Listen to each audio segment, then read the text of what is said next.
Warahmatullahi wabarakatuh. Alhamdulillah wahidah, sadaqa wa'idah, wa nasara abdah, wa aza jundahu wa hazamal ahzaba wahidah. Allahumma salli wa sallim wa barik wa zid wa an'im ala sayyidina Muhammad ibn Abdullah wa ala alihi wa ashabihi wa mawalah, la hawla wa la quwwata illa billah, amma ba'd.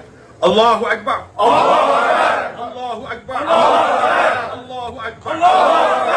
Insyaallah Front Persaudaraan Islam siap menghilangkan komunis yang ada di Jawa Tengah. Siapa komunis? Komunis adalah pemikiran yang pada saat ini muncul dari monyet pleret itu. Maka wajib ormas Islam seluruh Jawa Tengah, di mana monyet itu ada, tangkap. Jadi barang siapa menghina para alim, para ulama, mengadu domba umat Islam, apalagi dzurriyyah Nabi Shallallahu Alaihi Wasallam, kalimat-kalimat keluar dari mulut-mulut komunis, siap akan saya lawan, baik perang secara gerilya atau saya ambil satu persatu, tinggal saya dulu atau mereka dulu. Takbir! Semoga Allah meridhoi Front Persaudaraan Islam Jawa Tengah bersama ormas lainnya. Semoga dalam bimbingan Allah, dalam rahmat Allah, dalam petunjuk Allah, dan semoga kita dijawab oleh Allah dengan rahmatnya. Jawa Tengah lepas dari komunis. Saat ini meresahkan masyarakat. Kita tidak ada musuh sama umat Islam manapun kecuali komunis yang telah mengucapkan liwat mulut Fuad pleret. Allahu Akbar. Allahu Akbar. Allahu Akbar. Wallahil hamd. Assalamualaikum warahmatullahi wabarakatuh. Waalaikumsalam warahmatullahi wabarakatuh. Tafadhal. Assalamualaikum warahmatullahi wabarakatuh. Waalaikumsalam warahmatullahi wabarakatuh. Jawa Tengah siap memimpin perang beban Fuad pleret. Fuad monyet, takbir. Assalamualaikum. Mas Fakih, siap. Sebagaimana saya kira sudah banyak tahu juga tentang bagaimana provokasi Rizik Syihab yang sekitar 3 harian sebelum hari Idul Fitri, sebelum Hari Raya Idul Fitri, memprovokasi massa, mengobarkan perang melawan rakyat Nusantara yang dia sebut sebagai kelompok monyet gitu. Bahkan menyebut jenderal-jenderal monyet yang ditengarai dibalik atau membackup, ini klaimnya Rizik Syihab. Bahkan kemudian itu provokasi itu dimakan mentah-mentah oleh sekelompok orang pengikutnya, di antaranya di Karanganyar kan, Jawa Tengah, dan di tempat lain, nantang-nantang mempersekusi dan lain sebagainya. Padahal sebelumnya sudah kita tegaskan, kita ladeni tantangan perangnya Rizik Syihab, tetapi bukan kita menginginkan perang bentrok clash dengan sesama anak bangsa pribumi Nusantara. Sejak awal Banyumas meladeni tantangan Rizik Syihab, tetapi yang kita ladeni adalah Rizik Syihab dan seluruh klan Yaman. Silakan, mau model apa, mau sendirian atau mau rombongan silakan. Tetapi seluruhnya adalah klan Yaman, klan Balawi yang kita nilai sebagai klan pembuat gaduh di negara ini, yang selama ini mengganggu keutuhan dan kenyamanan hidup berbangsa dan bernegara sejak 2014 kalau kita mau lihat mundur lebih jauh sampai hari ini. Nah, makanya ketika kemarin ada tantangan dari kelompok masyarakat di antaranya di Jakarta gitu ya, nantang-nantang Laskar Sabilillah dari Demak gitu. Menurut saya itu salah alamat. Kita tidak menantang sesama anak bangsa gitu. Kita tidak menantang sesama warga pribumi. Banyumas pun tidak akan meladeni tantangannya Front Persaudaraan Islam yang ada di Jakarta. Karena kita tidak bermusuhan dengan sampean. Yang kita hadapi adalah klan Balawi Yaman, keturunan imigran Yaman yang dipimpin oleh Rizik Syihab ini yang selalu membuat gaduh. Ya, Mas Win, kalau perlu nggak apa-apa lah. Orang Banyumas ngalah ditantang oleh Persaudaraan Islam, kan bukan itu. Tapi yang kita inginkan, kalau gentle laki-laki Rizik Syihab dan klannya, ya maju sendiri. Mau seperti apa gitu. Siapa yang mau diajuin, Rizik Syihab, Bahar Smith atau siapa? Mau rombongan, kalau rombongan itu berapa orangnya? Nah begitu. Mau di mana? Tetapi jangan warga negara, jangan anak-anak Nusantara, warga pribumi. Bukan itu yang kita kehendaki. Oke, makanya kita juga tidak terlalu merespon dengan suaranya pengikutnya Rizik Syihab yang di Jakarta khususnya itu, karena bukan itu yang kita maksudkan. Tapi yang kita maksudkan adalah Rizik Syihab yang mengobarkan, memprovokasi perang. Nah, itu diantara dinamika-dinamika terkini yang terjadi, Mas Fakih. Jadi barangkali Panjenengan punya perspektif lain apa yang harus kita sikapi. Monggo Mas Fakih dulu. Baik. Terima kasih kepada Bung Agusmar dari KBN Nusantara dan juga channel dari PWI Laskar Sablila Banyumas Raya. Berbahagia sekali bisa di petang ini hadir di bumi Banyumas. Sebenarnya ini mampir sebentar sekaligus tabarukan kepada senior, kepada guru kami Mas Agusmar, yang jelas-jelas di dalam organisasi adalah memang senior kami, maka kami yang muda harus sowan ke sini. Dan kebetulan dalam rombongan kami ini sahabat saya ini Bung Ahmad Sudimin. Saudara saya ini adalah dedengkot di NII, mantan aktivis ex NII. Insya Allah bisa dicari jejak digitalnya di TV One. Ya. Waktu itu kalau nggak salah beliau bertestimoni bagaimana melakukan perampokan-perampokan ya atas nama agama, melegalkan kejahatan atas nama agama untuk suatu cita-cita negara Islam Indonesia, bahwa negara kesatuan Republik Indonesia adalah negara tauhid. Tapi alhamdulillah sekarang sudah kembali ke pangkuan NKRI dan memahami bahwa ternyata NKRI ini sudah bersyariah, sudah sesuai dengan kaidah agama, bahwa Pancasila tidak ada satupun silanya yang bertentangan dengan Al-Quran atau ajaran agama. Semuanya dilandasi oleh nilai-nilai dari agama Islam itu sendiri, dan saya yakin juga dilandasi oleh keluhuran nilai-nilai mulia dari seluruh agama lain yang ikut membangun NKRI kita.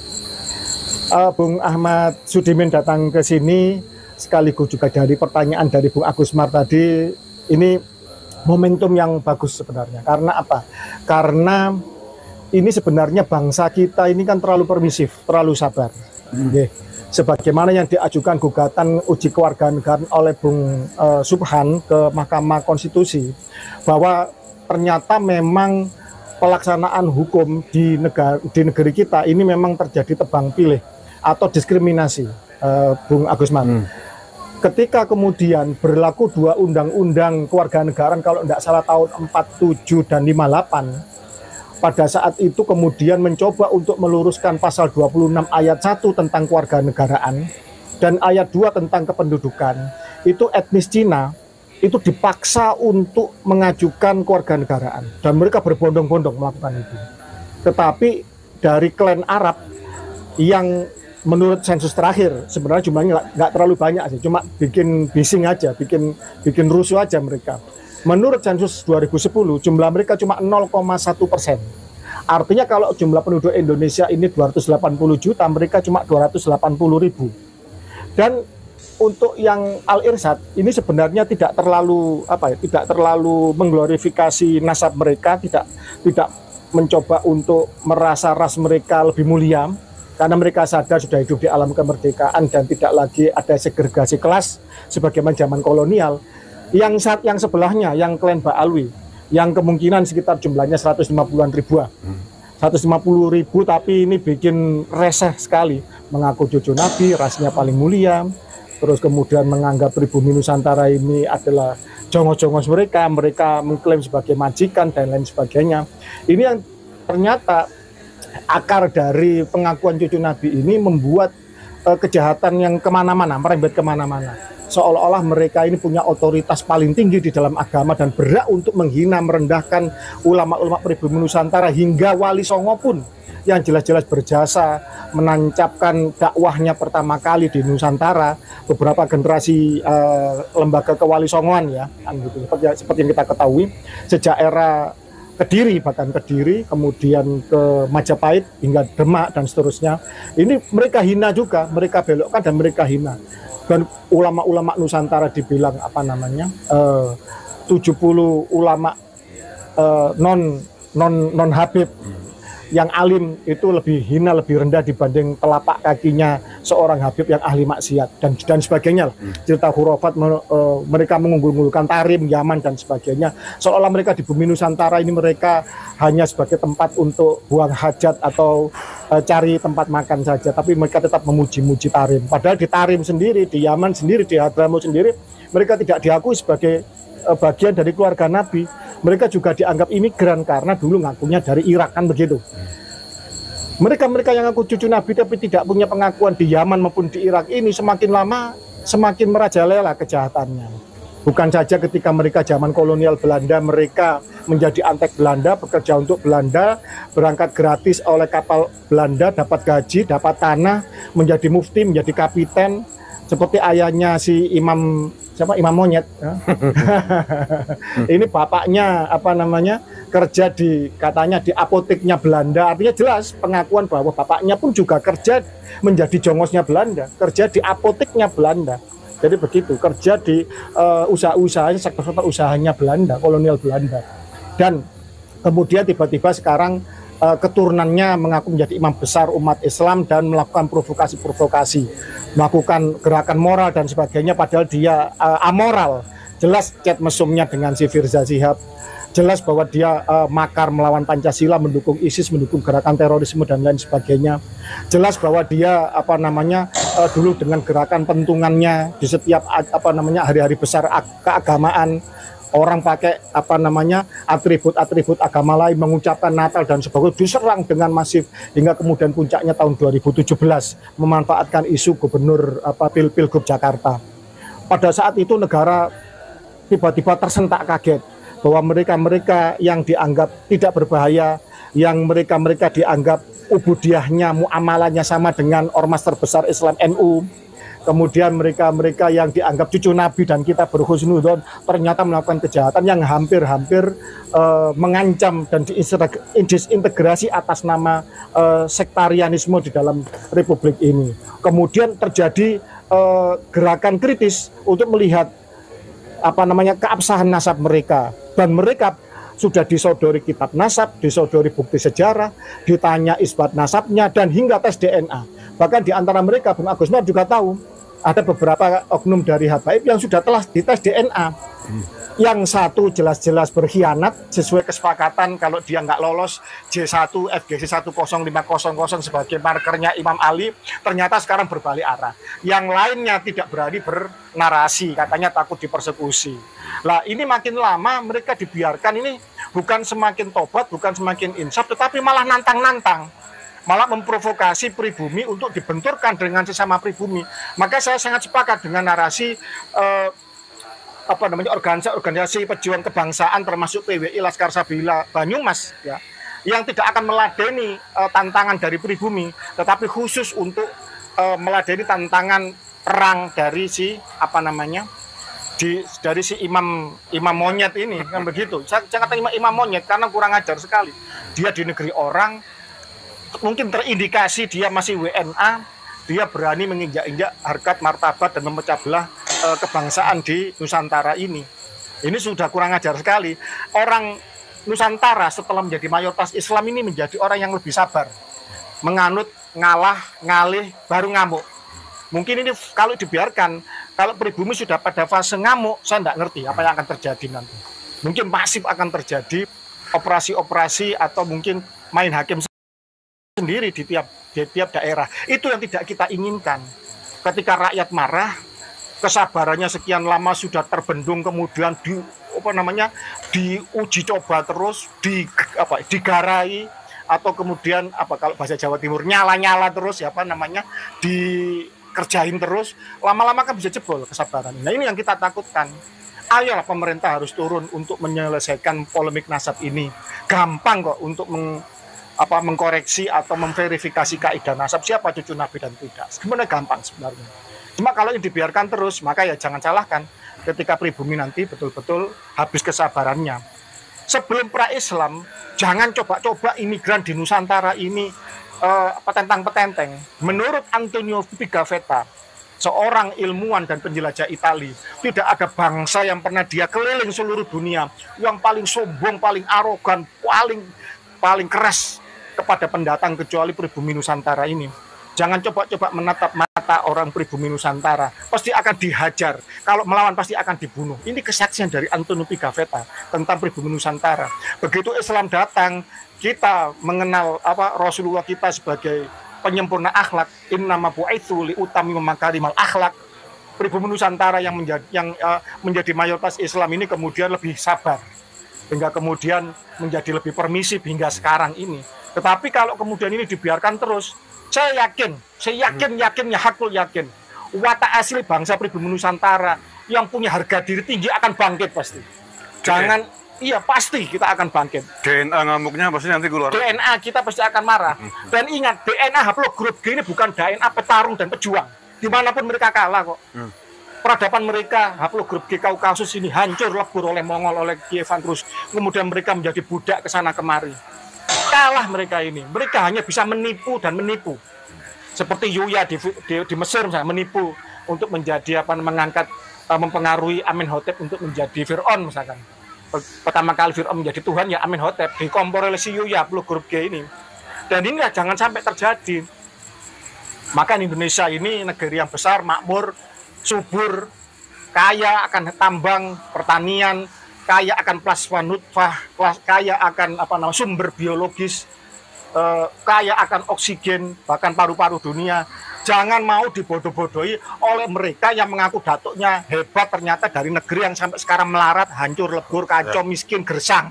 Betul. Di Yaman sana. Jangan mau dibodohi. Orang itu dilihat dari karyanya. Bung Agus Mar dihargai orang karena karyanya, karena prestasinya, karena channel YouTube-nya yang hebat kebangsaan dan diakui oleh semua pemangku negara. Nah, begitu juga Nek Wali Songo dihargai karena karyanya membangun peradaban Islam yang luhur, yang luar biasa, rahmatan lil alamin. Pada akhirnya murid-muridnya, penerusnya dengan Nahdlatul Ulama, dengan Muhammadiyah membangun NKRI, yang NKRI ini sangat menjadi negeri yang luar biasa. Tapi mana datuk-datuknya Pak Alwi? Hingga sekarang Tarim loh, mengaspal jalannya loh nggak bisa. Kalau banjir mesti ledok, mesti mesti licin, mesti jalannya nggak bisa dilalui karena apa? Karena bercampur antara tanah liat dengan air hujan dan banjir dan tidak bisa membangun infrastruktur. Ini saya heran dengan pribumi Nusantara yang masih mudah dibodohi. Tanyakan saja kepada junjungan kalian. Ente Beb ngaku cucu Nabi. Mana pengakuan dari Yaman? Stempelnya dari Nakoba Yaman mana Beb? Ente katanya dari Irak. Minta stempel nasabnya dari Irak. Itu aja simpel pembuktian. Saya ngaku keturunan dari Jogja. Saya harus diakui oleh keluarga saya di Jogja. Tidak bisa saya stempel sendiri di Pasuruan atau di Banyumas. Kan begitu? Begitulah. Artinya dengan hadirnya XNI dan tadi sudah banyak, ini sebagian sudah bubar di dalam kongko-kongko kita, tapi Bung Sugimin tetap setia untuk ikut dalam podcast ini. Maka monggo Mas Agus, nanti dipertajam narasi tentang kebangsaan kepada XNI yang dulunya melegalkan merampok, membunuh, mencuri, ya kan, segala cara untuk ideologi mereka. Tapi mereka sekarang sudah kembali kepada Pancasila, kepada bangsa ini. Monggo dipertajam, Mas Agus. Terima kasih. Langsung aja Pak Sugimin, silakan monggo. Sebagaimana yang tadi di awal prolog saya sampaikan lah, dulu kan panjenengan punya paham bahwa negara ini sebelum menjadi negara Islam dikatakan sebagai negara tauhid gitu, yang halal darah, halal hartanya untuk dirampok, sehingga kemudian sejumlah aktivis kelompok radikal tidak hanya NII banyak melakukan kejahatan-kejahatan dengan dalih agama itu. Nah, tetapi alhamdulillah Pak Sugimin hari ini sudah kembali ke pangkuan NKRI Tentu ketika melihat ada sekelompok orang, di antaranya kelompok keturunan imigran Yaman mengganggu NKRI. Ini menurut Pak Sugimin apa yang harus dilakukan menurut Pak Sugimin? Silakan Mas. Baik, terima kasih Mas Agus. Assalamualaikum warahmatullahi wabarakatuh. Waalaikumsalam warahmatullahi wabarakatuh. Pertama-tama saya akan berterima kasih kepada Mas Win yang sudah memperkenalkan saya dengan Gus Fakih di Jawa Timur. Terima kasih Gus. Gimana? Enak! Mas Agus, Sami-sami. saya ucapkan terima kasih karena pada malam ini sedikit ini pertemuan yang luar biasa tanpa disangka-sangka. Saya juga nggak tahu ini akan melakukan pertemuan seperti ini. Saya ini sebenarnya udah lama geram, cuma ada di hati aja. Karena sedikit saya paling sedikit 4 tahun masuk di gerakan radikal yang disebut gerakan radikal. Saya masuk gerakan negara Islam Indonesia yang di bawah naungan Al-Zaitun. Saya melakukan banyak sekali kejahatan-kejahatan yang saya berpikir bahwa itu pengorbanan saya kepada negara, yang tentunya saya waktu itu yang udah masuk negara Islam Indonesia, melakukan perampokan dan sebagainya. Menurut saya dulu itu halal, karena di luar kelompok saya itu memang dikatakan kafir karena belum bayat kepada kita, harta dan darahnya halal. Selama perjalanan 4 tahun, alhamdulillah saya sadar bertemu dengan teman-teman, dengan Habib, dengan Pak Kiai dan Gus, Ustadz dan sebagainya, akhirnya membuat saya sadar. Kemudian mendengar dan melihat polemik yang akhir-akhir ini berguncang di negara ini, terutama yang disampaikan oleh